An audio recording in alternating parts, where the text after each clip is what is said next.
Up here. What are all those people doing? Just looking for something. I bet they're all here for the free drinks.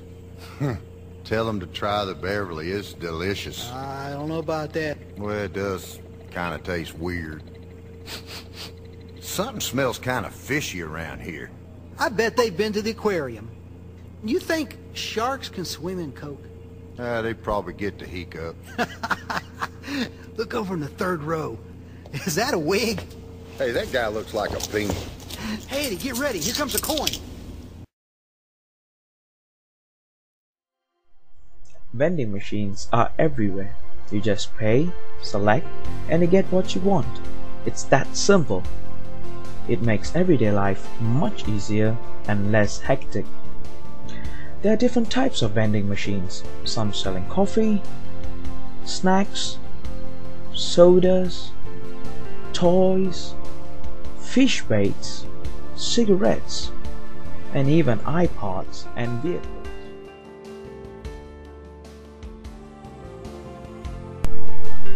It all starts with the coin handler. The coin handler is in charge of the coins that are fed into the vending machine by the user. The coins are separated based on their weight and value.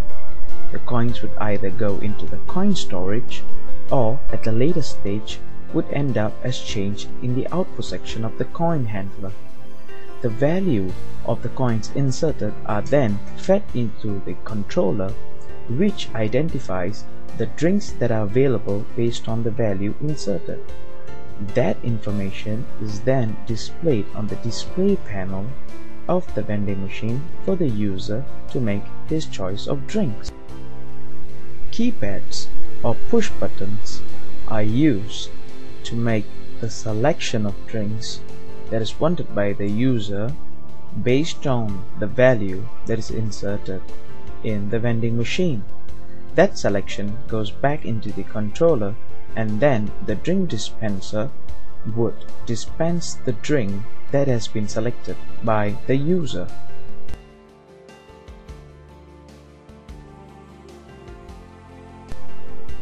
Vending machines usually consist of multiple control chain elements to ensure the sequences run smoothly. Inputs such as coin selectors decide the value of coins that are slotted into the machine. Push buttons or keypads are used to select the drinks that are chosen by the user. Capacitive sensors are used to detect presence of drinks that are available in the machine for selections. Ultrasonic sensors, which are used in instantly made beverage machines, detect the absence or presence of the liquid that is needed for the selection. Signals from the inputs are sent to the signal processing elements such as relays, which control the sequences of the entire operation. Timers are used to control the duration of each sequence.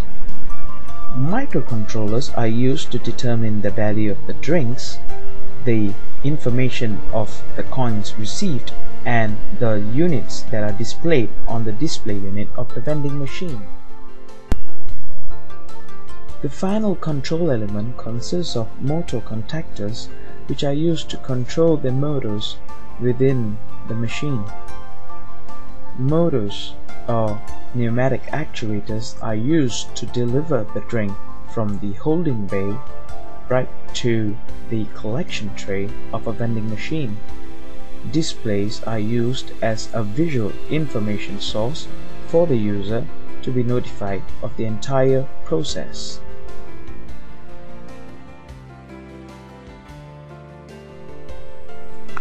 Vending machines have definitely made life much easier for mankind. So the next time you use a vending machine, do consider the endless possibilities of products and services that could be within the vending machine. You could just think of what the future might hold.